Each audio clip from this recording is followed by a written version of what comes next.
all romantic and shit. Turn off the rest of the lights. Just a candlelight. Be all spooky. Oh, spooky. Oh yeah, spooky. What's up, everyone? Welcome to Betamax. My name is Fidel. And I'm Jose. And just us two today. Yeah. What's up? Fuck you, Eddie. So how you been, dude? It's been chill. Yeah. Yeah, like this weekend. But, things just been kind of busy with trying to manage like getting the kids taken care of since they're no longer doing the extended school year for summer. So like they're off. Yeah. So the logistics behind that, and then it's Pony All Stars circuit right now. So Bro's team advanced to like their World Series, which is their final tournament. Yeah. So gearing up for that has been, we've been doing tournaments, and they start like on Wednesdays, and then they, depending on what happens during the tournament, you could be playing games into Sunday, Monday, so it's a lot. Some of them are like double headers. So like the weekends are kind of tied up, and just like long days out in the heat, bro, Yeah. It's been getting hot too. Yeah, so it just takes a little bit more out of you, when it's hot like that. So just been busy, but luckily, since I guess there was like a 2-week period between the two tournaments, so we were lucky enough to have this weekend off. Originally, they were going to be a part of, like, the Corona Pony was supposed to be a part of the parade that they're going to do. They did here in Corona for the 4th of July. Yeah. But I guess they must have not registered in time, so they weren't able to participate. So that we were gonna go watch that parade, but we ended up not. So it was nice to kind of have a weekend off, and we were able to spend some time as a family because I had Friday off. Yeah. So we took the kids to Mulligan's, and that was pretty cool. So we did some go-karting, laser tag. It was pretty awesome. Yeah, and then yesterday we went to my mom's, did some swimming, just kind of hung out, had some like pulled barbecue chicken, like sandwiches. So we were just kind of chilling, dude, and coming home and having to deal with like the fireworks stuff, Yeah. Normally we leave, but this year we didn't. And it was just trying to make sure that Naraya was cool. Yeah. During all that, it's just difficult for her. Yeah. And then today, so we've just been watching like the World Cup games. Now that it's gotten closer, like down to the wire. So we've been spending some time checking out those games. So it's been pretty cool. I'm looking forward to having another weekend available, which we have a show. So by the time this episode drops, it would have. This episode comes out the day after. The day after that. The day after the show. Yeah. So we had band practice today, which was pretty dope. So it's kind of getting ready for it. It's gonna be awesome. Yeah. So that'll be the last weekend I have before this last tournament. So that following week, I took Thursday and Friday off of work because that's just the nature of the games, because they get scheduled like in the morning and stuff. Yeah. So I gotta do what I gotta do. So, but that's the last one. So after that, like, we get a few extra weekends before school starts. That's what's up. Yeah, so it's pretty cool. Been chilling, just doing like the family shit a lot lately. So it's been pretty cool. Yeah, yesterday I went to see Backrooms for the 3rd time. Really? Yeah, because they released like the extended edition in theaters. Okay. Which is an extra 15 minutes. Plus, Anna wanted to take the kids to go see it. Okay. Because like the first time I saw it was with her, and then I saw it again with some coworkers. Yeah. And so she had asked me like if I'd be down to go see it again because her son and her daughter want to go see it. Oh, really? So I was like, yeah, of course. Like, so we went yesterday, and I just remember thinking like the whole time like everything was the same. I was like, what's the extra footage? And like it was getting close to the end of the movie, and I was like, I didn't notice anything extra. Oh wow. Yeah, and then the movie ends, And then Anna like asked me, she's all like, "Is there like a post credit scene?" And I was like, "No, there wasn't." And then her son, he's like, "No, there is, there is." And I was like, "I don't know, I don't think so." And then so I Googled it, and it said the extra 15 minutes is the post credit scene. Oh, okay. So it's an extra 15 minutes, and it's like found footage style, and it's of the scientists going through the back rooms, and they're like documenting stuff, and like they encounter like an entity, and like it doesn't show what it is, but like you could kind of, if you've seen the movie, you could kind of guess what it is because it is in the movie. But Right. then it just like does like a hard cut and it's over. But it's like 15 minutes long. Oh, wow. And that whole sequence was super creepy. Really? Super creepy. And like I remember Anna, she was like a little hesitant. Well, not hesitant. She was just like curious to see if her son was going to be able to handle it because he does not like scary movies. Right. But he's very into like internet lore.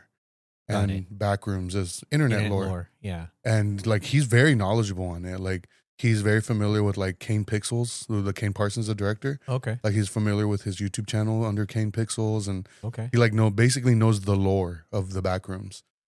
Okay. And So he felt like comfortable going into it. yeah, so like when the movie ended, or it was getting close to the movie ending, and then I saw him because he was sitting next to me, and then next to him was his sister, and then next to her was Anna. They were sitting in between us, Got it. and it was getting close to the end of the movie, and I see him like he wasn't really reacting throughout the movie, but then I see him lean over to his sister to ask her something, and I hear her say, "It's almost over, don't worry." And I'm just like, oh, maybe he's bored or something. Mm-hmm. Because it is a slow movie. Right. It's a slow burn. And then like the end credit scene happens, and we're walking out, and I asked him, like, "What did you think of the movie?" He's like, "I liked it a lot." And I was like, "Oh, cool." Like he like really enjoyed it. And then the whole car ride back to my house, like all four of us, we were like talking about it, like theories and stuff. It was cool. Oh, that's dope. Yeah, and like, and then I had asked him like, "So would you be willing to watch more scary movies now that you've seen this one?" And he's like, "No." That's hilarious. And I was like, "Oh, how come?" And he goes, "Only because like I'm familiar with this. That's why I wanted to see it, because it's something I know about." I'm like, "Oh, okay. That makes sense." That does make sense. But yeah, like the way he talked about it is like, yeah, like he's really into it. And then like when we were talking about it, we're like, "Oh yeah, you know the doctor character." But he was like saying characters' names by name. Oh, wow. Like he was like, "Oh yeah, Mary," and like Clark, and I was just like, "Oh shit!" Like he really was like locked in, like watching this movie. Yeah, he like really was familiar with it. Yeah, Got it. yeah, and then like he knew like the names of like certain entities in the movie, and like Mhm. they're called like still lives, I guess. And it was just like I was kind of blown away by it. I was like, "Oh damn!" Like he's really into it. Like that's cool. fucking tight. So he liked it a lot. He liked it a lot, That's and then awesome. her daughter liked it a lot too. Okay. And I asked them like, "Would you guys watch it again?" And they both said, "Yeah." So, but yeah, that extra 15 minutes was really good. Like it was like a regular 4x4, like it wasn't widescreen. Like Right. you could tell it was an old like camcorder, and it was very creepy, very creepy. Oh, wow. But yeah, we did that yesterday. Went back to the house, and we made s'mores and just watched movies until the fireworks. Cool. That's cool. Yeah. That's cool. We saw after one of the practices, we went and we saw Toy Story 5 at the drive-in. Oh, I was actually thinking about going to see that today, but I don't know, I didn't really feel like going to the movies today. I was just chilling, basically. Yeah, today kind of felt like a lazy day. But Yeah. I know that we needed to do like band practice. Like we needed to. Yeah. And so that was probably the extent of like, you know, work, I suppose. Yeah. Otherwise it was just kind of picking up, you know, and then just kind of chilling, bro. Yeah. You know, because it just kind of felt like that kind of day. Like I didn't want to go anywhere, do anything like that. Yeah. You know. Plus, it's getting hot. Yeah, you know. So I mean, like, thankfully, the kids were able to swim. Like I was able to get in the pool too. Yeah. But I have that little pool right here, so you know, the kids like to just kind of chill in there and splash around and Yeah. But yeah, Toy Story 5 was pretty sick, dude. Yeah, that's what I hear. Like, all of them. Like, because I remember going into the fourth movie, not being a hater. Yeah, You're like, oh, part 3 ended perfect. Like, why are they continuing? Like, this movie's probably gonna suck. Yeah. And I liked it a lot. Yeah. Was it necessary? No, but it was a good movie. I feel like this kind of fit like more than the fourth one. Yeah. Yeah, just because it kind of felt like the fourth one kind of took place like outside of the home, like, and it was more like I liked how they had like more of like the toys. It was more focused on toys. Yeah. This one had a lot of people in it. Mm. You know, because a lot of it was focusing on like the different dynamics of like the digital world. You know, Yeah. and like it's cool because it kind of showcases like, you know, how that could be kind of you know, like maybe like a bad thing, I suppose, but Yeah. at the same time, like not so much, like so long as you know, you kind of just, you know, use it, you know, respectively. And there's like a part in it where there's like a group of girls who were like just giving like the what's her name, Bonnie. They're giving like Bonnie a hard time, you know, because she was kind of behind on like this ranking that you get from some like social game, and but like even the pad itself is a toy, so it's got like that life to it. So it facilitates like a lot of what's going on in the screen. Like, so like when Bonnie's sleeping, like she'll like rack up a bunch of points in the games. You know what I mean? Yeah. Just so that she can kind of help her out like socially, but at the same time, she's kind of helping her ignore this connection that she's able to have with this other character, this other person, this other girl. And it's a lot of like moving parts, you know, similar to the fourth one where there's kind of like a couple different storylines, which I thought was pretty awesome. It's really funny, dude. It's really funny, and it really tugs on the heartstrings in ways that you didn't expect. Like there was something that happened in the movie that you're just like, oh, didn't expect that. Like wasn't on my bingo card, but I loved it because it was just nice. I loved it. You know, like it tugs on the heartstrings, and you know, who doesn't like that when they watch a Toy Story movie, you know? Yeah. It's like a beloved, you know, title. But yeah, I thought it was really funny. I thought it was a really good story. You know, I've heard people hate on it. I mean, I suppose it's one of those like maybe not necessary kind of things, but who gives a shit, dude? Yeah. You know, like they made it and it was awesome in my opinion. I enjoyed it, you know. Like it didn't have any like beat you over the head woke stuff, you know. If anything, there's just like a lot of Easter eggs in it, dude. Yeah. There's a lot. Like a lot, especially ones that kind of nod to things like if you know, you know. Like I don't know if you've seen like the trailer for it. Yeah, I have. Yeah, so like all the Buzz Lightyears that you can see in there. Yeah. Like they were like a fumbled package en route and ended up like on a deserted island. You know what I mean? Like at some point, you know, so it's kind of like a ha, you know, to Castaway because Tom Hanks was in that. Tom Hanks, yeah. So like things like that. That's not the only one that's something like that. But there's a few of those kinds of things in there that I thought was just like you can't help but to just like laugh. I mean, I found myself like laughing out loud a lot during that movie. Like it's just pretty funny and like stupid sometimes, you know, and awesome a lot of the times too. So it's cool, you know. It's a very nuanced story, you know what I mean? Like it really grabs, like there's a lot going on, which I thought was they kind of did it in a good way though, you know? It wasn't too confusing or anything like that. Like it was easy to follow. Everything kind of connected to each other, but everybody kind of had like a different, like there's so many different things going on, but very fluid. And I thought it was good, you know?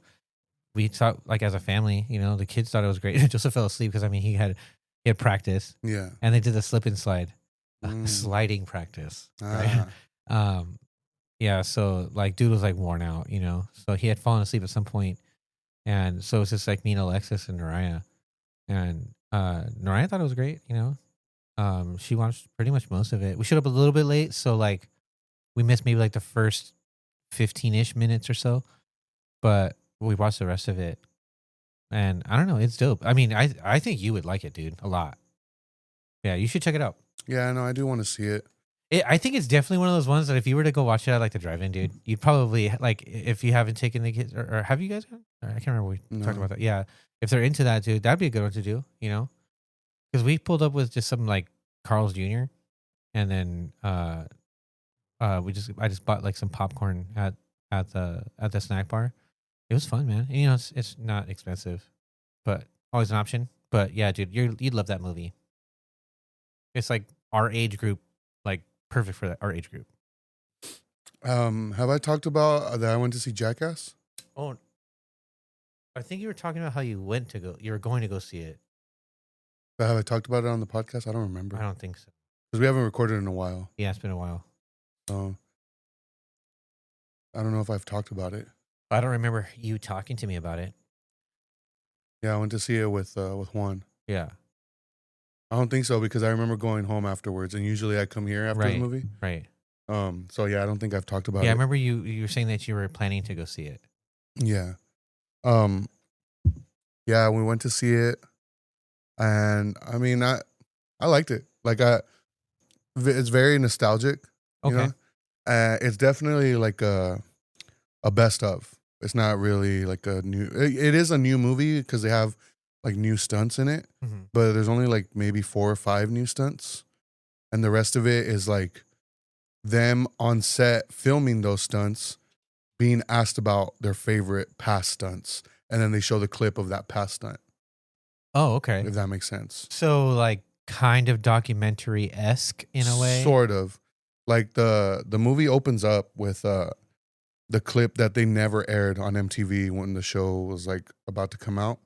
They did air it in the Big Brother magazine documentary on Hulu. They show this clip. Mm-hmm. It's basically like the infamous banned Jackass stunt. And it was the one where Johnny Knoxville shoots himself in the chest while wearing a bulletproof vest to see if it'll work. And they go up to like the mountains and nobody wants to shoot him. Because I mean, obviously, you know? Right. So he does it himself. So he stands there and he like points a gun at his chest. Point blank. And he shoots himself. Brutal. And like they show it. Like the movie opens up like that. Like there's no title card, nothing. Like it opens up with like there is a title card, but it just says like the following stunt was banned from MTV. This is the first time it will be shown under like the Jackass name. Because like I said, it was shown, but it was in the Big Brother documentary. Yeah. So they show it, and you could hear people like, "What the fuck?" Like, no fucking way. I like the experience because the audience was very reactionary to the movie. Oh, okay. So there was a lot of like, oh, or like laughing out loud, just a lot of disgust. Because the new stunts they do they're gross, dude. Yeah. Because they're older now, so like it's less like dangerous, like hazard to your body, more like in a way. It's more of like something that's foul. Yeah, just because like one of the first new ones that they show is Steve-O getting a prostate exam by the robot. Yikes. And at first I thought it was like an AI robot, which essentially it is, but it's being controlled by somebody. And then it's being voiced by like this comedian. I forgot his name, but he's a comedian. He's a guy that he was like pops up on TikTok a lot where he does an impersonation of Dr. Phil. Oh, I know who you're talking about. You know what I'm talking about? It's that guy. Okay. So he's the one voicing it. And he's like, it's funny, dude. Because he walks up, they're like, oh, we got to introduce our new cast member, and it's the robot. Is it like a humanoid robot? Have you seen those robots that like, and it's like, it says like all the meme sounds, and it messes with people like on the street. Really? And, like it tries to like fight people. You haven't seen these videos? No. They're like all over Instagram. Is it is it like it's like humanoid? It's like humanoid but short. It's like maybe like 4 feet, maybe. Okay.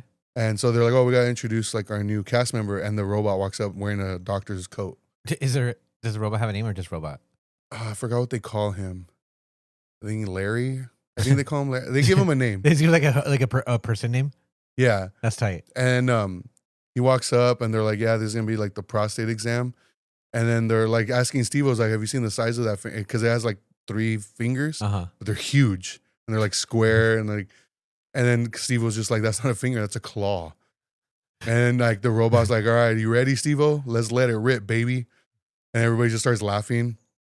And they show it, dude. He sticks They like put a condom on the finger and lube it up, and he sticks his finger up Steve-O's ass. And it shows like It shows it shows the dude bro's finger going in his butt. Like not immediately, like Steve was like yelling, and then they decide to put like a glob of peanut butter on the finger. The fuck? And then he like starts, and then the camera angle changes to like where you see it going in, and yeah. Oh my gosh, it was gross, dude. That is gross. It was gross, and Steve was just screaming in pain. Yikes! But there was moments where it did get to me like emotionally, just because like I did grow up watching this shit, you know.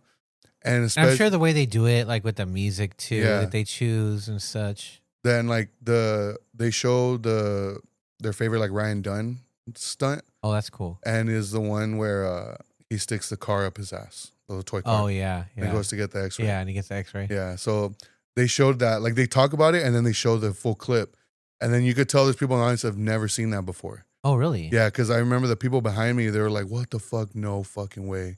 And they were just laughing because of like the doctor's reaction to seeing. Oh, okay. Yeah, so it was cool to see that, you know, like but yeah, there's only like 4 or 5 new stunts, and what's one of the other ones that kind of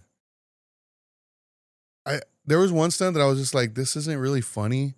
It just seems like it's gross, or just I don't know. I didn't like it. You know, like one of the new cast members is like a really big guy. Oh yeah. I forgot his name, but they basically put him like butt naked on. They strapped him to like a crane, and they had him above like a recliner that's laid all the way back, and they had a person lay there and they would ask him a question, and if they got the question right, like they're fine. Then the next person goes. If they get it wrong, they lower it a little by little, and then it gets to the point where I think it's Danger Aaron. He's like nose right there. Oh my gosh. And like they drop him. It just to me it wasn't funny. Got it. Like it was just like, okay, like they're sticking this like big fat guy's ass in their face, like whatever. Yeah, it's pretty gross still. Yeah, and then they did show I don't know if you remember the clip of when they, I think it was part of the show, not the movie, where they abduct Brad Pitt and Brad Pitt's involved. I don't remember. You remember that? No. I guess they were like filming something near, and like Brad Pitt was like a fan and he wanted to do something with them. So they came up with an idea where they have him go to like a hot dog like stand or like some restaurant where you order at a window, and just act like nothing, like he's there to get food. And then like some Jeff Tremaine, the director, they pull up and he's in the passenger seat, and they're all, Brad Pitt, what's up, man? And he's like, oh, hey guys, like, and then they're like, oh, can we get an autograph? And he's like, oh, like not right now, you know, like I'm just trying to get some food. And like everybody's just looking like, what the fuck? Like, oh shit, like Brad Pitt. And it's like a line of people. And they're like, come on, man, like let's just get an autograph, just real quick. He's like, hey, nah, man, like not right now. And then he goes, get him. And the sliding door opens and 2 guys run out and they grab him. And he's like fighting them off and yelling. He's like, no. And then they like force him in the van, and like there's people just looking like, what the fuck? And there's like this random guy that's in line trying to help him, but they like push him off.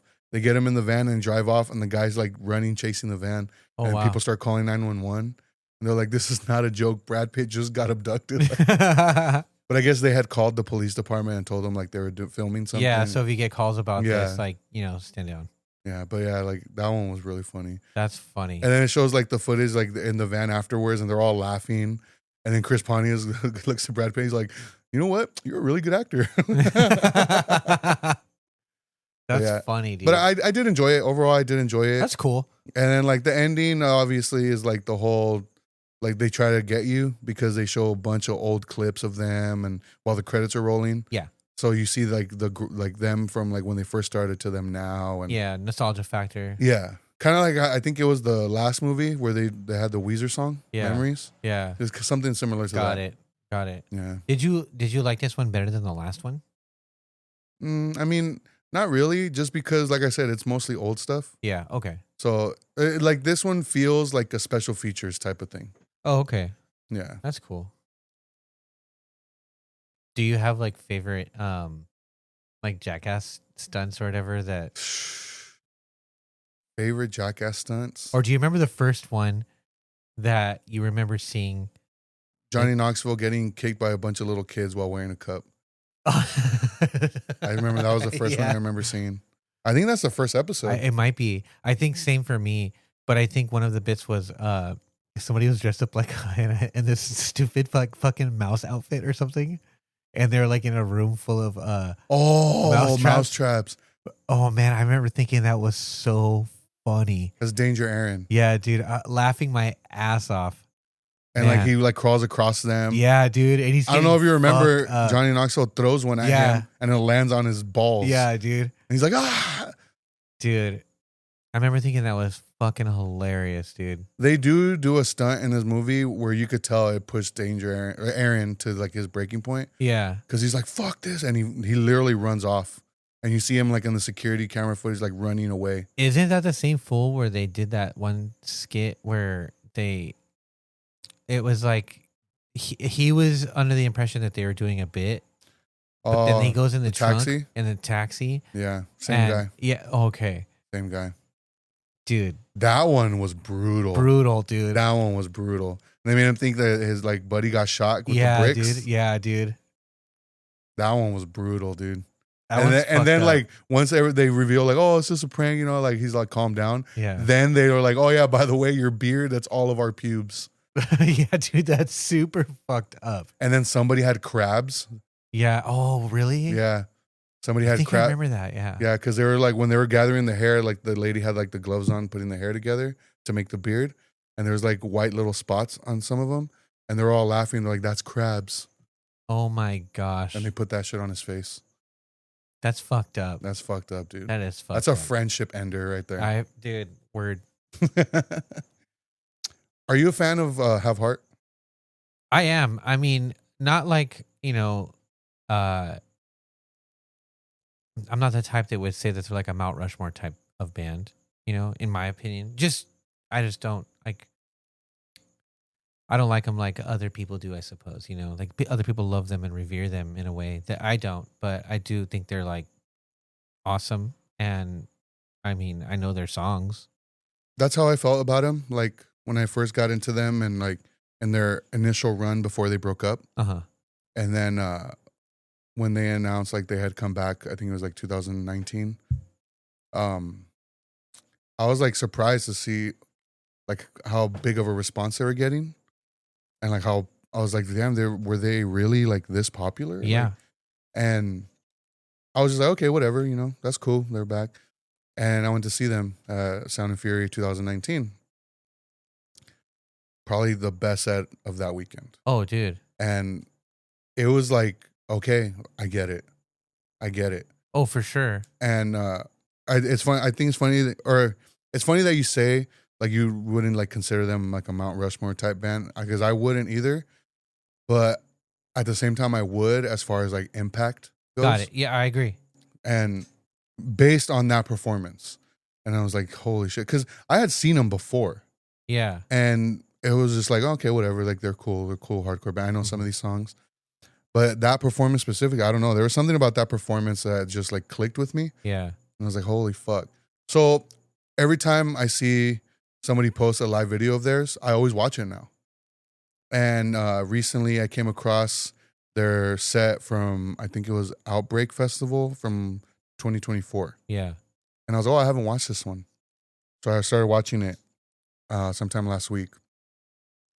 And at some point, in the back, they have like LED, like a big ass LED board behind them where you could display like something. And it said, like repeated words, it said, what was it? I will not be hateful or something like that. Oh, yeah. I remember you telling me about this. Yeah? Yeah, like some sort of message like about like anti-hate, Said, let me see. I shall not hate. That's what it said. Yeah. I said, I shall not hate. And it was like repeated over and over across the whole screen. And then it was layered over a name. And the name was, fuck, I should have had this ready. It was, come on.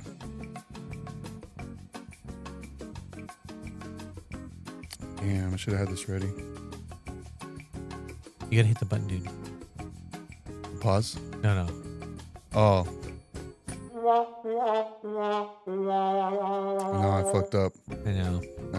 It's okay. I'll edit it out so it won't seem like I have I'm like looking it up right now because I know I have it. There's a reason I'm bringing this up. Okay, word. Where the fuck is it? So movies, man. Oh my god, why can I not find it? You're looking for the video? No, the name it says. Okay, so it says "I shall not hate" over and over. Yeah. Layered over a name, and the name is Iseldine Abouleish. And I was reading that, and I was like, "What does that mean?" Like, I have no idea what that means. I imagine that just looks like gibberish. Yeah, so I was like, I have no idea what that is, but I'm watching this, and they're performing, and then it gets to the part where it's like the end of the video, and they always end with like "Watch me rise." Right. But he goes into this speech. And he's talking about how the last time they were in Ireland, because I think that's where Outbreak Fest is. He's like, the last time that they were in Ireland after their set, he kept going on and on about how like we were never like playing again, like after this we're done, because they were like on their breakup tour. Got it. And so he had said after their set, he had gotten, he walked off stage and he got a phone call that was crippling. And the reason was because he got a phone call saying that his daughter had to go in for an emergency surgery that her life depended on. Oh, wow. So his brothers immediately booked him a flight to go home. And as he was waiting, he was just like, he couldn't deal because he wasn't there, He was like just that anxiety and that anticipation of getting home and like that fear for his daughter's life, Yeah. And he said at one point he was in the hotel room or in the hotel lobby, like getting ready to leave. And the guy that was helping him saw his name is Patrick Flynn. So he thought, that's his name, right? Yeah. So he thought he was Irish. So he said, "God bless Ireland." And then he just responded like, "Oh yeah, this guy was Palestinian." And he said the Irish are the only ones like backing up backing up the Palestinians right now who are against what's going on. This was like he said in like 2008, I think. Yeah, something. they have a shared like commonality in that style of like oppression. Yeah. So he said when he heard that, he just started thinking about how like, yeah, he's like in fear for his daughter, what's going on right now. And that they made him realize like not necessarily made him realize, but he started thinking about like what all these people in like Gaza are going through, like losing their families. Right. And stuff. He's going on about this and he says, my daughter ended up being okay, thankfully. So I went back to work. And he said that one of his students, because he's a history teacher for high school kids. Oh, that's cool. And he said one of his students introduced him to a book called "I Shall Not Hate." And he read the book. And the book is about a Palestinian doctor. Basically, the first doctor to be a Palestinian in an Israeli hospital. And it's like his memoir. Okay. And in the memoir, he talks about losing his daughters. That they were home and just out of nowhere, a shell came through their house, killing his daughters. Exploded. Daughters died. And he goes on in the book saying like he that still wasn't enough for him to have that hate for another person. Like basically how he doesn't understand how people can hate somebody they don't even know that much, Yeah. Or at all. At all, yeah. And so he's like talking about this and I'm like enthralled by it. I'm like, holy shit. And then he talks about like he was curious to know if this doctor feels the same way now, especially with that still going on over there. And so he found an interview that he did recently. And basically he was asked like, do you still have that same sentiment? Like, you shall not hate. And he said, yeah. Like he still does. And he said that was inspiring to him. And then he said like he brought up the fact that like we're never playing again, and he said it got a little confusing because he's all like I still stand by that, and then like this clip ends up becoming popular like on his Instagram because he says, always forward, never backwards, or have heart, and then they go into the song, and dude like just hearing that speech and then them going into that song, they gave me goosebumps. Hell yeah. And I was like, holy fuck. But hearing him talk about that book got me curious.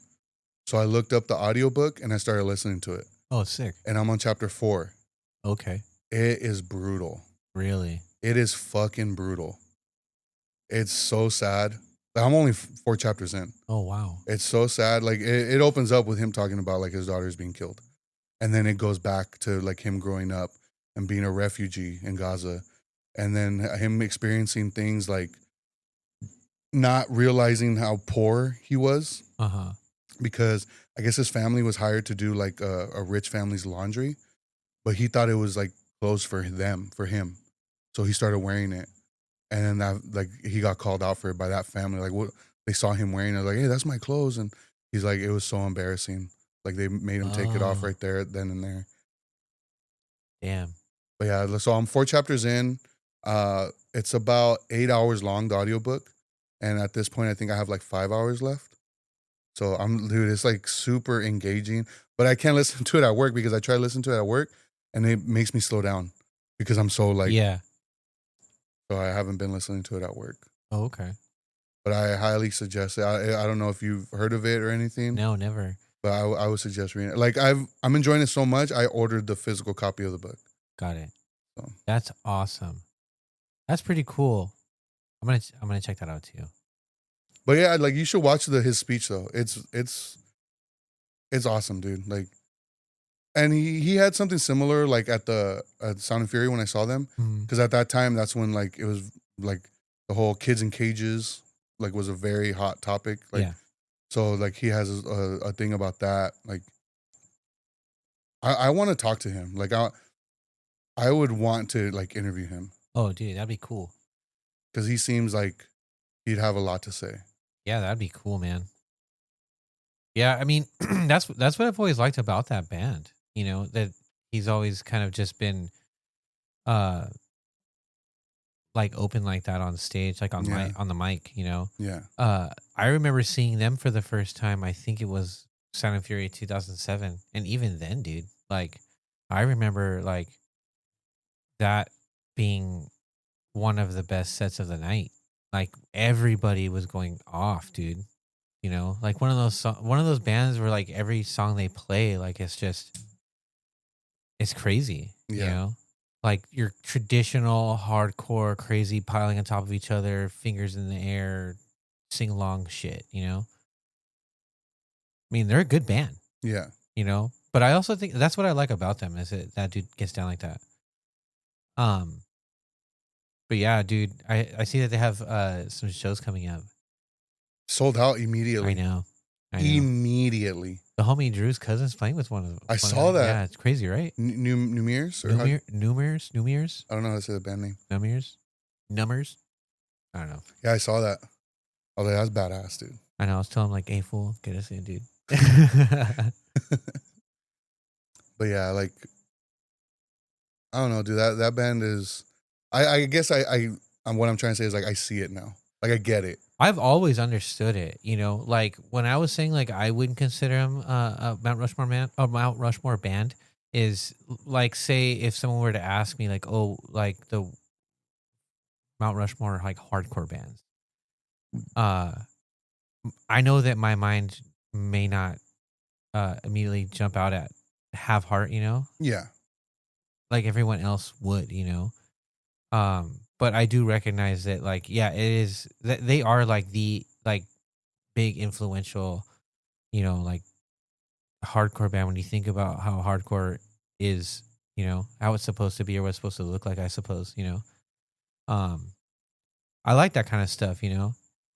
I'm more interested in the heavier, grimier kind of like, you know, like harder stuff, you know. I like that, but I mean.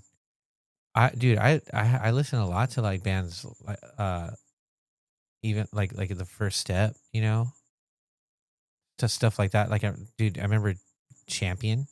You know, they were very similar to like Have Heart in that way. You know, Betrayed. You know, those are all really good bands. You know,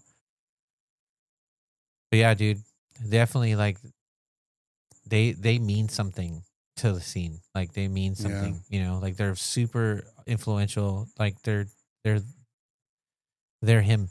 You know. We're at that age where the bands we kind of grew up listening to are the influential bands now. Yeah, which is cool. I like that. You know, I don't give a shit.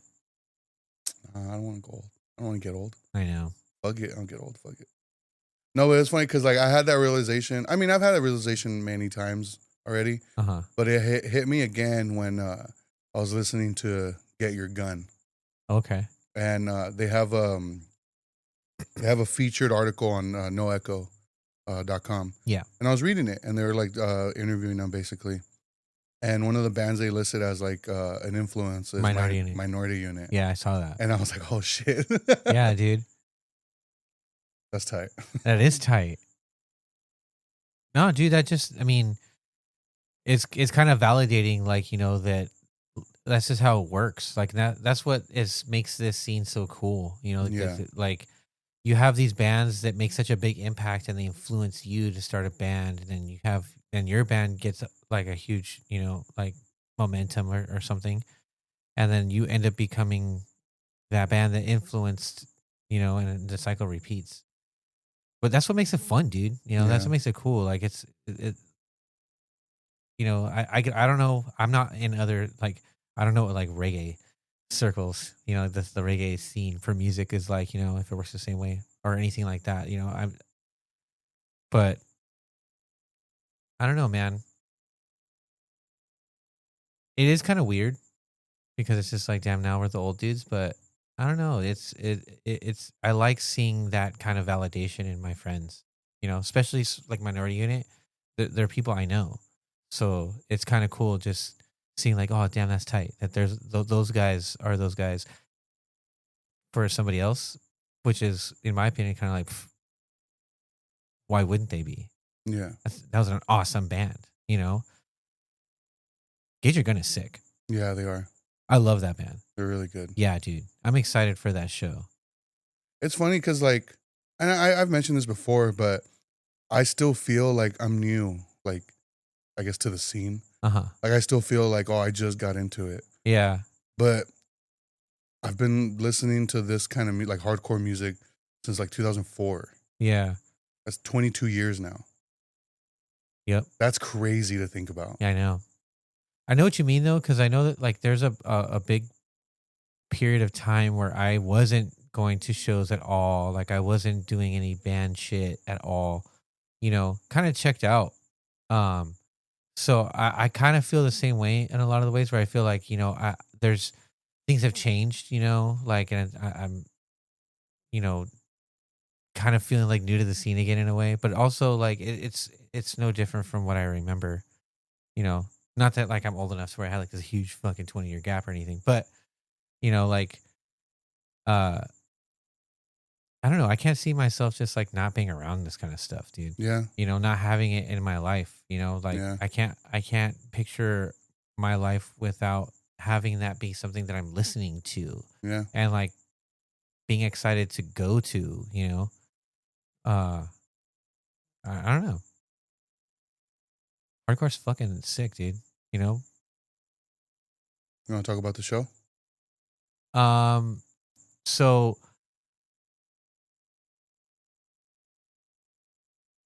I was really excited to have a couple of bands do their first show there. I just think that it would be a cool idea. Yeah. Yeah, dude. It's gonna be fun, man. You know? Get Your Gun's a good band. Nest Depth, you know, I'm curious to hear some of that like Doom stuff, you know. I like the idea of having like mixed-ish type bills, you know. So it was nice to kind of have that be something that I get to work in there. And Watch You Die, dude. Yeah. Dude, that band is so sick. It's gonna be their second show. I know. Yeah, dude. And then No Morning, you know, so that's, you know, They were supposed to play that last one, remember? But they weren't able to at the time. But dude, I'm excited. I think it's a good mix, dude. You know, um, and Bound of Violence, dude. That's one of those bands where I feel like you're not gonna get disappointed. Yeah. You know, I like working with bro. Um, and yeah, Final Draft, dude. That was cool. Talking to Luis a little bit about like some of the stuff he had in mind. He kind of reached out to me a little bit, and then I just kind of threw it out there, and he was like, you know what, let me talk to Jose and see what's up, and said he was down, dude. It's When was the last time they played? been a while. I know that they played like at some place in L.A. I remember the last time I saw them was at a place in LA. It was them, Hoi Ponoy. Yeah, yeah. It was fuck, where was the rec center? Maybe it's a venue that's not there anymore. Yeah, I know that it's something like that. And I remember the people that described it. It was like it's like a small kind of place. Like it wasn't that great, but the place that did shows. Yeah, but I think that might have been it. That might have been the last time they played. Yeah, that might have been it. So it'll be cool, and they were. I mean, that band's been around for a while, dude. Like I'd be lying if I said that they weren't some sort of influence on Hit 'Em Where It Hurts, because we were.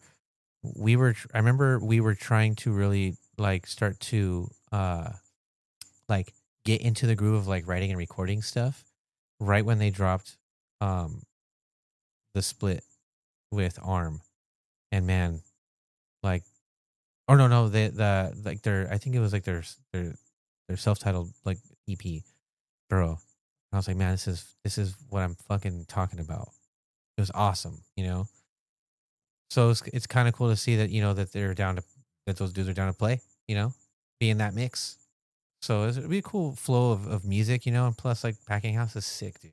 You know, and then we're gonna have Gordo's Tacos again, Lolly's Sweets, and we're gonna have the homie Rory and Small Dog pull up and post up as a vendor for screen printing. So that'll be fun.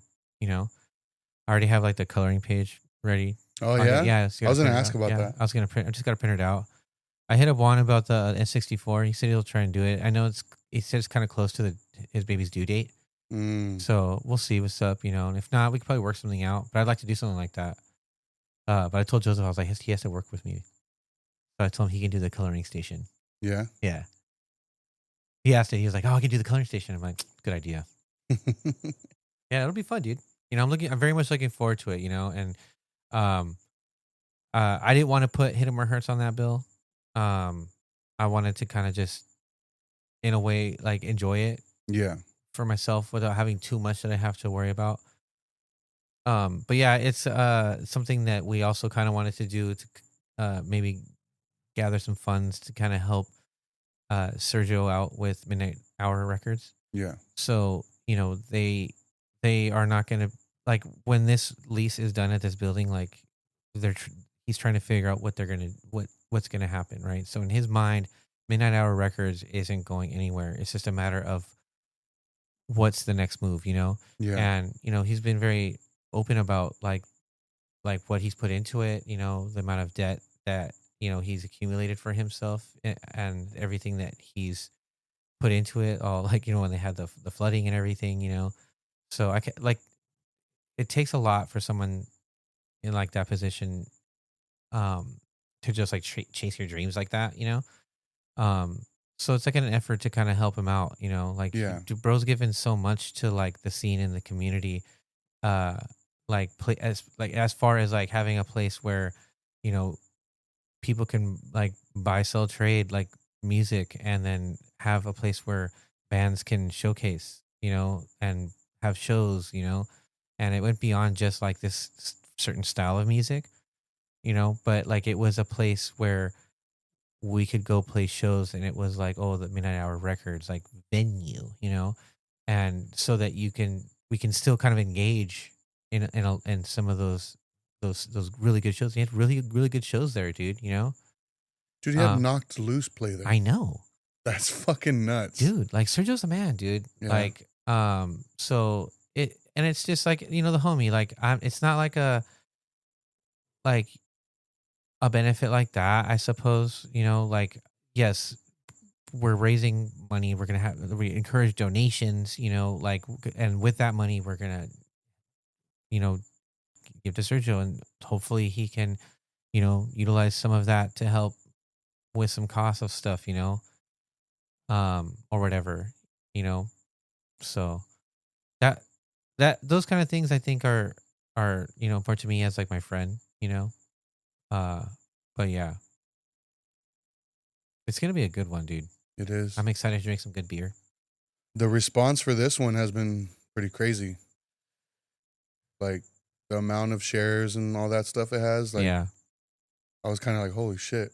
dude, I hope it's gonna be a good turnout. Yeah. I'm confident that, like, you know, I would be excited about seeing, like, oh, these bands like first show, and then, like, the way we posted it, where you could click on their name and then just go to their Instagram, listen to it, and be like, oh shit, this is sick, and if you were there at the last one or remember hearing about it, I would want to, Yeah.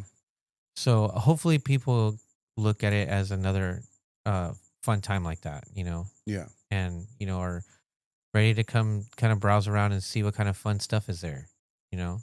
The food was good. The treats were good. Rory does really good quality work. He's done work for us. Yeah, for everything that Hit 'Em Where It Hurts has printed, with the exception of the banner. That it was Rory. So Small Dog is shout out Small Dog. So I'm excited to have him have a spot there. Kind of hang out a little bit. Give him some love. Yeah. Because he does like commission work, but also there's things that he does out of his own, like, mind, bootlegs. So like he has a lot of really good like dystopia shirts and stuff that I see him post. A lot of anti-AI type messaging type shirts. It very much caters to like the punk, metal, skater, grunge, rock crowd. So it's gonna be cool, kind of like, just kind of be in a mix like that with bro. It'll be fun, man. Getting to kind of just enjoy it, like just make sure the sound's okay, and then just pick up trash and just kind of hang out. Yeah. Because all these bands, at least, working with Bound of Violence, they kind of just know the assignment as far as like with backline and stuff like that. Like, so by and large, all these people just know like how it works. So I don't need to be like so like hands on in that element. It's pretty cool because that's how it was last time. Like I didn't like Myth was the only band that I had to kind of really kind of help out more. Yeah. But everybody else, they've done it so many times. So yeah, I'm looking forward to it, man. It's gonna be a good time. Plus, they have a good beer, dude. They do have good beer. And hanging out in Riverside is fucking cool. I remember you originally said it was Anna's birthday that day. It is. Yeah. Yeah. Is she gonna go? We can sing happy birthday, dude. No, I told her because she's the one that encouraged me to go because I told her I wasn't gonna go. Okay. And but she was just basically like, like it's your event, like you should be there, type of thing.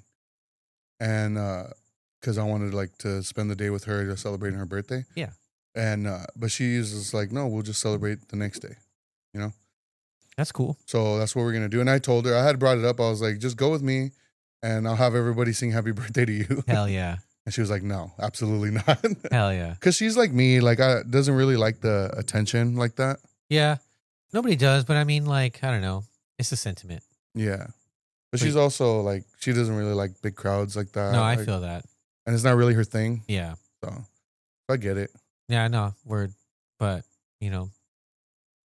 could have a cake. Yeah. I mean, you can still get her a cake. I'll take it to her. I'm down. No, I do want to try and film two perspectives this time. Yeah. Because I do have two cameras. It's just, I don't like the sound quality of the other camera. So I think that one I'm going to just have like handheld. And I want to have the main one I use with the mic. Mm-hmm. I want to have that one as like the wide shot. Yeah, Eddie should get involved with that too, and like maybe do like a drum cam with his camera, dude. Yeah, he you know? should. So that way, like it's not something he has to babysit. You know, he can kind of just set it up and like kind of how I would be with like when the bands are transitioning.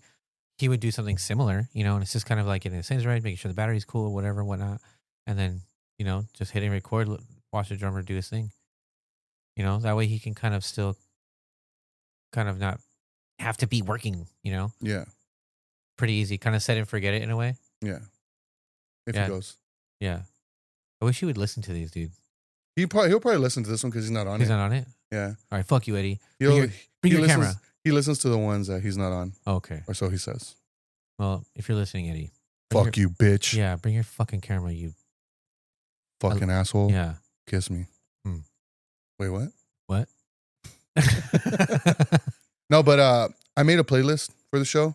I mean, yeah. Nez Depth doesn't have anything like online. Like, yeah, they're planning to, but you know, once they do, and if they do have something up before the show, I'll add it to the playlist. And I was only able to make it on YouTube Music because I don't think Final Draft has anything on Spotify or Apple Music. And so I was like, I'll just do it on YouTube Music. So I'll have a link in the bio for that playlist if whoever's listening wants to check out these bands and if they haven't heard them yet and they plan on going to the show. Yeah. So it's a short playlist. It's 2 songs to each band. So I'll have a link for that. Hell yeah. I'm going to start doing that, like making playlists for that's a good whenever idea. we have shows. It's a good idea. I like that. So I had fun making that video too. Dude, that video is sick, dude. With the mushroom cloud. Yeah, dude. I loved how you did that. I was watching it, I was like, where's he going with this? And I was like, I think he's doing like a mushroom cloud. And once it paid off, I was like, hell yeah, he did this really fucking good. Because I was looking at the background that Bobby used. Uh-huh. And I was like, I've seen that before. I've seen that background before. So that's why I got that image. Got it. Dope, dude. And like, dude, I love how you time like with the beat of the song. I was trying to, yeah. Yeah, it was pretty good, dude. Like, I mean, like it not perfect, but like whatever, you know. It was like when it needed to, you know. So it looked great, you know. But I love that you did that. It's like you know. Yeah. That was sick, dude. You do a good job with those, dude. I try. That's also why I made that Chucky one. Yeah, dude.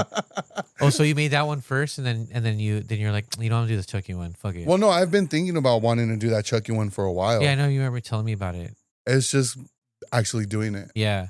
And like I had gotten home from work, and I was just like all day I was thinking about it, like, oh, like it would be cool to do a shot like this, and I was like, let me just see how that would look. So I was just messing around with it at first, and I was just like, fuck it, I'll just do it right now. Sick. So I just did it real quick. That's sick.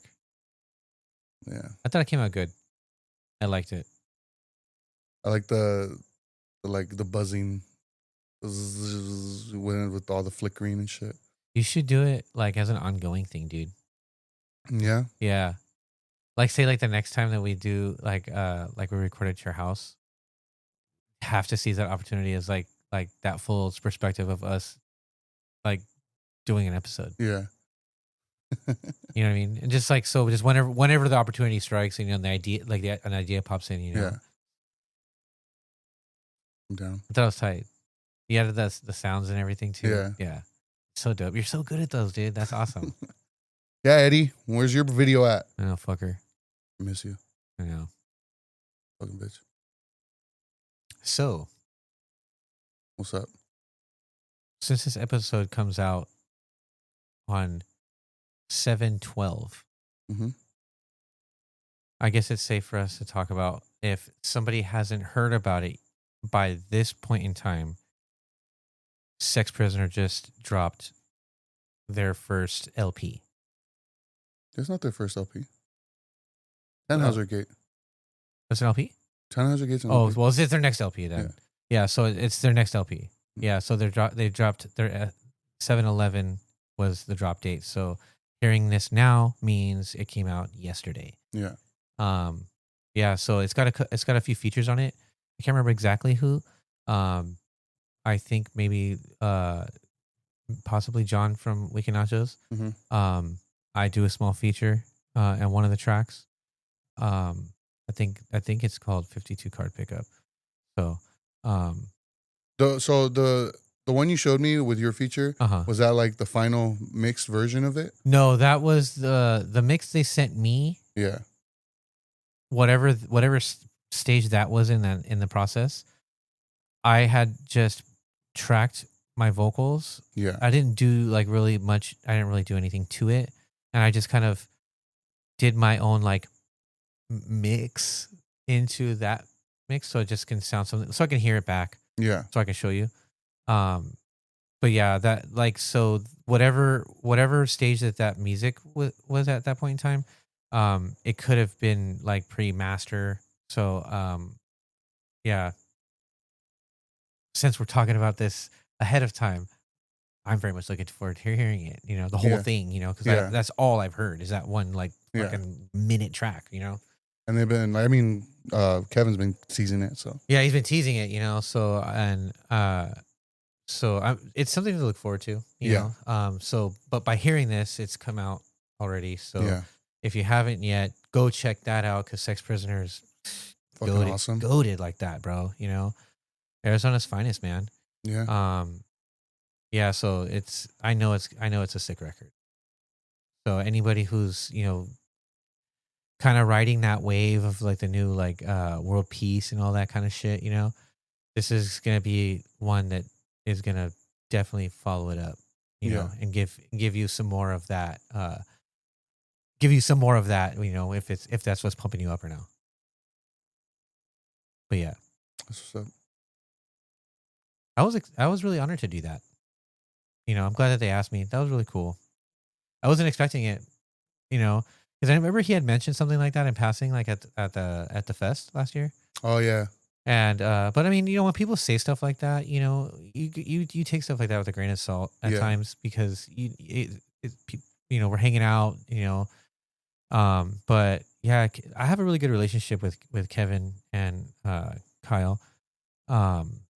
Dude, we connect really well, you know. So dude's a huge supporter of Hit 'Em Where It Hurts. You know, those guys really like what we do. So Yeah. Enough to where they were like, dude, we want to get this dude. You know, we want to work with these guys. So you know, we go way back. So it was a cool honor for them to reach out to me, and you know, I was glad to do it. I was hyped, bro. You know, so looking forward to hearing the whole thing though. It's gonna be fucking punishing, dude. I know. I'm excited to hear the record. Yeah, because they just sound so good, and they sound so good live. Yeah. Like they sound so good live, dude. Like Matthew with his whatever his pedal situation is, or whatever he's got going on, man. Like it's like it sounds just as good, you know, as it does like when you listen to it like in the car, dude. It's awesome. Yeah, dude. Which Sex Prisoner song should I end the episode with? Ooh, the ones with the feature. Would you be able to grab it and do that like in that enough time? Oh yeah, because it comes out Saturday. I might be able to. Yeah, He'd be cool with it. Do you think? I could ask. Yeah, ask him. I'll ask him. If not, then we can pick like the one that got me into them when I first heard it was "Piss When I Come." I was literally thinking that one. Just because like that stood out to me as like, man, this is the kind of dope fucking power violence I like. This is sick. Yeah, that's the song that really turned me on to that band. I remember the first time I saw them was at a pizza spot in Long Beach. It was them. Oh yeah. I think Andrew's old band, Barking Backwards. Yeah. I think they played as well. It was a small spot, and dude, they were fucking amazing. Dude, I remember like I don't recall like how I got connected to them, but I remember hearing like their demo, and dude, I loved it. I heard theirs, and Get Destroyed was another one that kind of dropped at the same time, like around the same time, dude. And I was on both of those. I was like, damn, both these fools are from Arizona. This is fucking tight. But I'm not sure how I got in contact with them. It might have been when they were, they had come out to California, and I know that we had played AC/DC, played a show with them, like at some backyard in like Walnut or some shit, you know. And I remember that's like when I first met those guys, and then through just those connections, we had, you know, gotten communication to do like the 3-way split. Yeah. And when we had toured and gone out that way for that, playing a couple shows out in Arizona with those guys. So the times that I've seen them, I typically was playing with them. But even like, at the dude at the fest last year, dude, like being able to kind of just watch them from, that perspective, bro. Oh man, It was tight. and they were so good, dude. Yeah. They're just so hard and punishing and fucking awesome. Like I love watching the how big of a response they get. Yeah. Yeah, dude, they're hard. They're hard not to fuck with, dude. Yeah, dude. It's when it comes. That's the one. Yeah. If he says, Yeah, he's cool with it. yeah. I'm interested to hear your feature on it. I could talk shit. Hell yeah, me too. I'm gonna hear him. I fuck this guy. Yeah, fuck this guy. So I finished the series Wait, from pause. Yeah. So, do you remember me talking about this show called From? From vaguely. It's on MGM Plus. I think you could watch like the first 2 seasons on Prime, on Amazon Prime. It's one of the creators is created Lost. One of the co-creators of Lost. Yeah, I remember you mentioning that. So, the newest season just ended, and dude, I'm loving this show, dude. I still have no idea what the fuck is going on, but it's so captivating, and the acting is so good. It's just like it keeps you engaged the whole time, because it has you wondering like what the fuck is going on. Right. But the reason I want to bring it up is because I do suggest people check it out. Like, it's a very good show. The main actor, Harold Pernew, I think this is how you pronounce his last name. He's the actor that played Mercutio in Romeo and Juliet. Ooh, okay. A plague on both your houses. That guy is a good actor. Dude, he's amazing. He's amazing in this show. He was also in Lost. Yeah. Okay. Yeah, I but didn't know that. I never watched Lost, so Me neither. From what Eddie has told me, it's very similar in like what type of show it is. Okay. Which makes sense because, like I said, it's one of the co-creators. But the reason I'm bringing it up is because when shows become popular, I notice like fans, especially online, like to do the whole like fantasy book, this character being in a relationship with another character. Oh, like you know what I mean? fiction? Yeah, like what's the term? Ship. Like, oh, I ship this couple or whatever. I don't know exactly what it means, but I've heard it. Like relationship? I guess so, yeah. But they say, oh yeah, it's almost like saying like I stand this, or you know what I mean? They say, oh, I ship them. Like I don't know, but there's two characters on the show.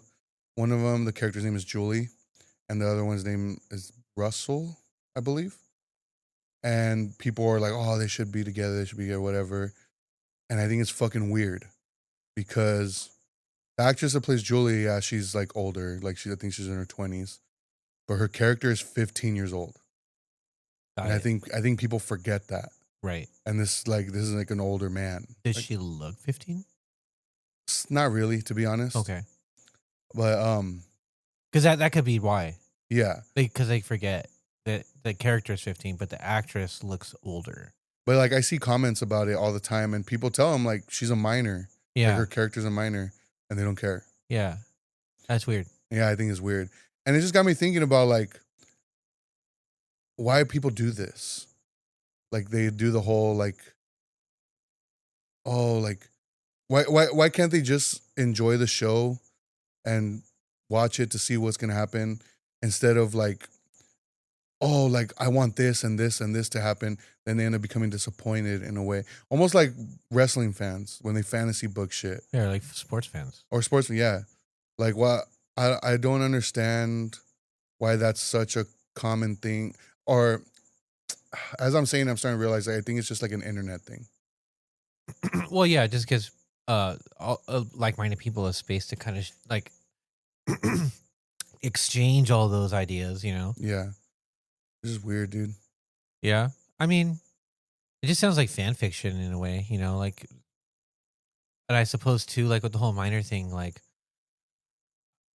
maybe like the age of consent in other states are a factor for some of those people's perspectives, you know? Yeah. You know what I mean? To where like it doesn't seem unusual in their eyes because 15 is of age of consent in that state or whatever. You know, I don't know. I'm just throwing it out there. That's weird. Yeah, it's still weird, but I mean, you know, that perspective. You know, I still think it's weird. Yeah, it's a good show though. Yeah. It's really good. Yeah, like the effects are kind of wonky. Like you could tell it's low budget, but the story is so strong and the acting is so strong that like you kind of forgive it. Okay. But yeah, I believe the first 2 seasons you could watch on as long as you have Prime, but it is an MGM Plus show, which is like another streaming service. That's literally the only reason why I have that streaming service is because of this show. That's how much I like it. But yeah, and then today it just took me one day to finish the final season of The Bear. Oh shit. Oh, okay. Yeah. Have you ever watched it? No. Oh, well, I started the first episode of the first. How many seasons? 4, I want to say. Yeah, I think I started it was the very first season. Like it was right when it, like not too long after it came out. Mm-hmm. I started the first episode, but didn't get very far into it. I turned it off because I was like, this is not something I can put on like right now. You know, like I feel like I needed to kind of just watch it. You know, but that was about it. Like it wasn't. I don't remember seeing too much. It might have been most of the episode, I would say, but I don't really recall too much. I remember liking it though. Yeah, I liked it a lot. It's a show that I've been keeping up with as it's come out. And they put up all the episodes for the final season, I believe Friday. Yeah. And I watched all of it today, starting in the morning. You like it? I mean, I know it's a popular show.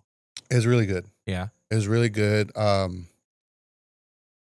This final season was like a bit tame compared to the other seasons.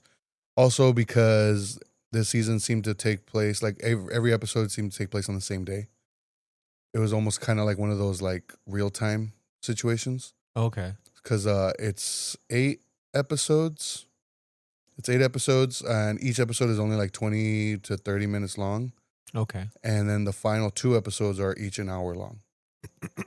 So it almost felt like just a really long movie. Got it. Which I didn't mind because the acting, the writing of the show is really good, and the whole purpose of this season was they need to figure out what they're gonna do to not be permanently closed, while also trying to gain a Michelin star, which is like a you know what that is, right? Okay, so they're trying to do that, and they have like the guy who's gonna be the deciding factor if they're gonna get the star or not, coming into one of their services. Yeah, the critic or whatever. Yeah, so they have him like booked for like a table at a certain time, and then at the same time like they have no money left, so they're like running low on food, and like the uncle who owns the restaurant, he like wants to get rid of it because it's like bleeding him dry. So all these factors, all this shit is going on, and they're just trying to figure out how they're gonna stay afloat. And I think it was a satisfying ending. Like I did like how it ended, but compared to all the other seasons, it's very tame.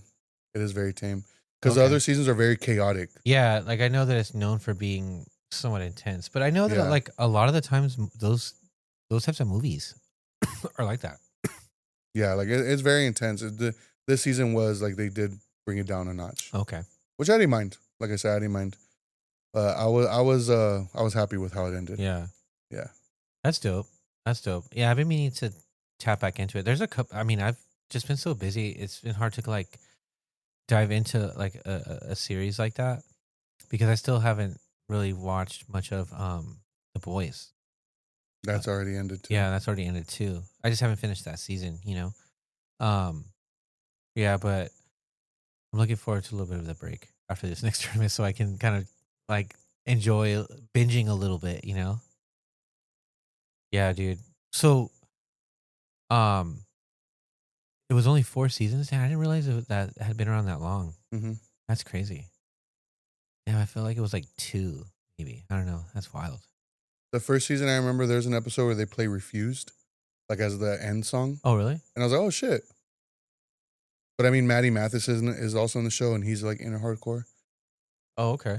So it's a good show. Hell yeah. You should check it out. Yeah, and I like I like those kinds of. I know there's a couple of the movies I can't remember the names offhand. I know that there was one with like John Favreau was in Chef. Chef, right? Okay, yeah. So that That's a one, really good movie too. yeah, um, is the one with um, oh, what's his name, dude? He's from The Hangover and um, Bradley Cooper. Hmm. Yeah, there's one with Bradley Cooper. Is that Burnt? I don't know. I remember there's one with Bradley Cooper, like same kind of thing. Dude was like chasing a Michelin star kind of thing. I don't know, like I like those kinds of movies. They do get it kind of intense, you know. Yeah, so I've been wanting to dive back into it. I know that from what I remember watching, I liked it, and I was like, oh fuck, I need to sit down and like watch this. Yeah. Damn. I know. All right. The last thing I want to bring up um, is, did you see Sony's announcement about games? No. Starting in 2028, they will no longer be making physical copies of their games. Oh, okay. Everything's gonna be digital. Okay. I don't like that. Me neither. That sucks. Yeah. I mean, I see why, because now they don't have to spend money on producing physical copies of games. But it just sucks because it's like, I have the disc version of the PS5 for that reason, you know. So they're not going to print any more. Does that mean they're not going to make any more games that sell well for like consoles that have a disc? What do you mean? Like, let's say they're not like say I imagine new games. They're not going to make any like after that point. They're not going to make any physical copies. No more. But like, let's say Red Dead type thing, where consoles that they've have like the PS4, PS5, where you can still play them. Like, I wonder if they'll make more of those because of demand. Not at all. No more physical copies of Damn. anything. That means that when you do find physical copies of these games, They're gonna be expensive. They're going to be expensive. They're gonna be expensive, and I just also don't like it because of the whole like licensing shit. Because you don't. That means you're not gonna own anything. Yeah. Whatever you buy, you're not owning it. Yeah, it's kind of like there's times when because I do the PlayStation Plus, I pay for like the one that's like you get charged every quarter, and you have access to the library of games. And there's times when there's games on there that I'd be playing, and then the next day it's fucking gone. I'm like, oh shit, dude! Like I was almost done. Yeah. I didn't pay attention to like the signs, I suppose, or didn't imagine it was gonna like do me like that. Yeah. But yeah, dude, and that's a shitty feeling because you feel like you're paying for that. Yeah. Like, or you in some cases already paid for it. I wonder what they're gonna do then. Like if maybe they're not gonna even like sell games at those prices like that. Well, I mean, Grand Theft Auto 6 comes out this year, and they already announced that's not gonna have a physical copy. Like it's just digital, and it's $80.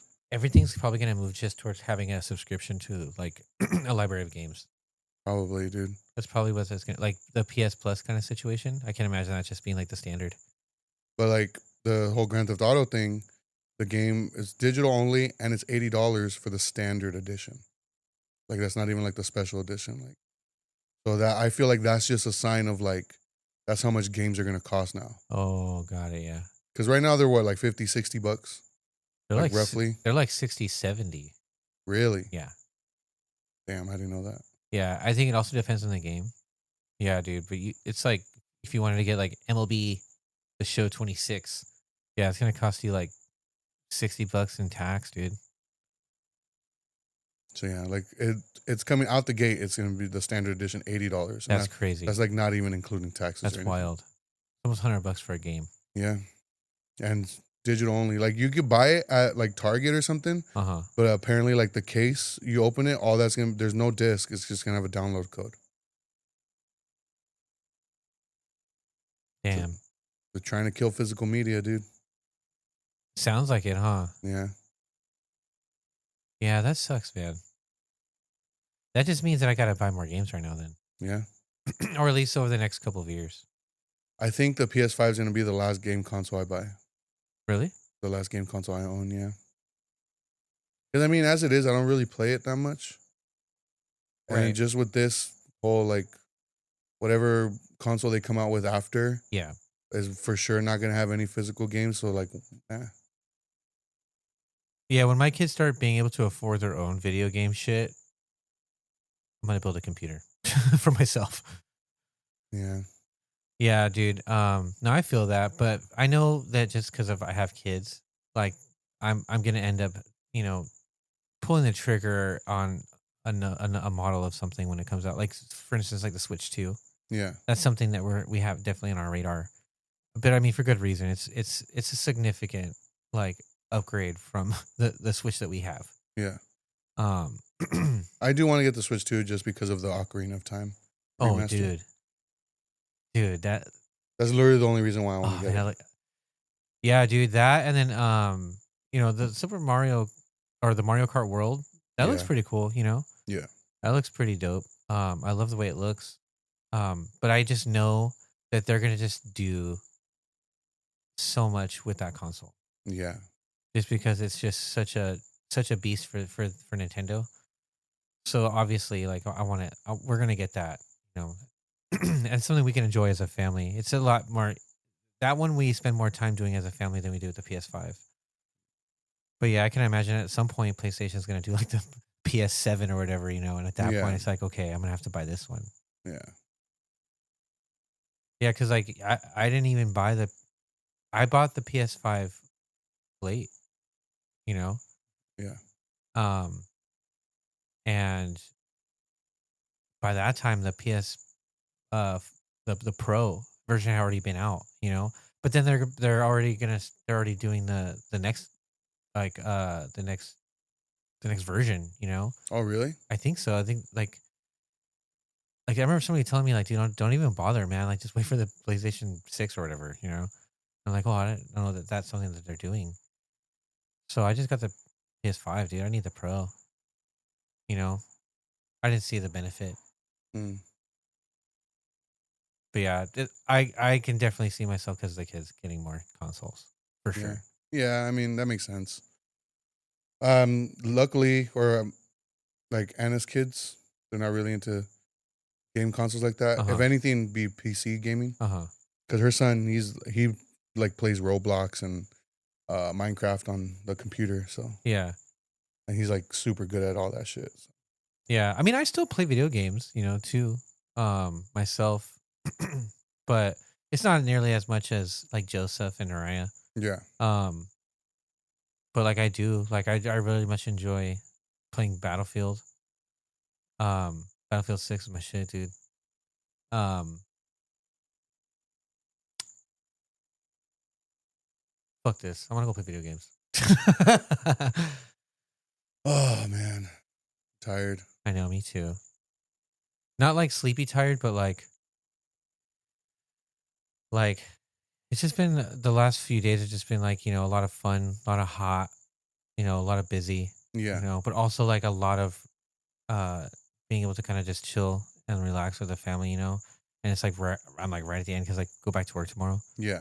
So it's like, ah man. But I know I'm not gonna go to sleep. Damn, for Yeah. real. Nah. Damn. I know me. So when do you want to do our radio show? I'm down for whatever. Do you think Eddie? I mean, I want Eddie to always be a part of stuff like that. Yeah, Do you think he'd be down for something like that? You know, probably not. I don't think so Yeah, because I feel like he'd be quiet the whole time. yeah. Yeah, I'd be down to do it. You know, me and you. That's what's up. We should definitely do it. Like starting with like music that like Life Tyrant and stuff like that, or stuff that's just like you're not gonna find it anywhere. Yeah, You know, like Judas, stuff like that. Like it's kind of relevant to like some of the bands, i.e., shit that we've talked about in previous episodes. yeah. You know, that way, like it's easier for us to kind of like do that in real time without having like, the upload get flagged by anything. Yeah. You know what I mean? That'd be fun. You know, um, maybe some of the old school like Hit 'Em or Hurts tracks. You know, you know what I Some mean? impact. Dude, that'd be cool. You know. Yeah, dude, we should do something like that though. That'd be fun. I think that'd be a cool. Do you think people would be interested in listening to that? I would. You know, especially if it's like music that you're not going to hear anywhere else, Yeah. right? You know, otherwise, like, you know, if we're gonna compete with the fucking radio, you know what I mean? Like, Now we're gonna drop that new Drake track on. yeah, that's what I'm saying. You know, but like, say if I were the like the audience and I saw that was an episode that's available, and I say like I saw some of the like in the show notes or whatever, like the listing of the tracks and the bands, I'd be like, oh shit, that's crazy. You know, knowing that, you know, if I'm not gonna be able to hear that anywhere else, really, I would definitely want to tune in to hear that. You know, plus I don't know, you're hilarious. Yeah. You know, I think people tune in to listen to you. Tolerate me. Nah. No, I guess whoever's listening to this, you know, if you think that's a cool idea, like tap in, you know, leave a comment. Yeah, comment if we should do it or not. Yeah, would you think that's like something you guys would like listen to? Think it's cool? You know, give ideas like different kinds of like bands, music, you know, ways we can do it. You know, I'm interested to see what people think. Yeah, should it be just audio or video? Oh yeah, yeah. Any kind Because I of was feedback. thinking like if we do video, we could even do it from because you could set up like the webcam here, and then do it like over like a call or something. From you here, me at home. Oh yeah. We'll have like a playlist set up beforehand. Yeah, because I have the mics here and everything. Yeah. You know, all you and need. I have my mic. Yeah. Like I have a mic at home, so. Yeah. Oh, that'd be dope. That'd be fun, dude. Yeah. Yeah, and maybe like escalate to like, you know, where we can have people like. Because I think there's a way where I can just screen record my laptop and then just record the audio on here. That way, if it doesn't catch the audio while I'm screen recording, at least I could just match it up. We can do the clap on screen. Yeah, we can do that too. No, we wouldn't need to do that because it's going to get all the audio on here. That's true, huh? Yeah. I just think the clap is funny, dude. I suppose that's why they do the action thing, you know, like with the clip thing. Maybe. I don't know. Yeah. Now I'll play that Drake song where he's begging to have sex with a girl. Yikes. She made me beg for it till she give it up. And I say the same thing every single time. See you guys next week. Late.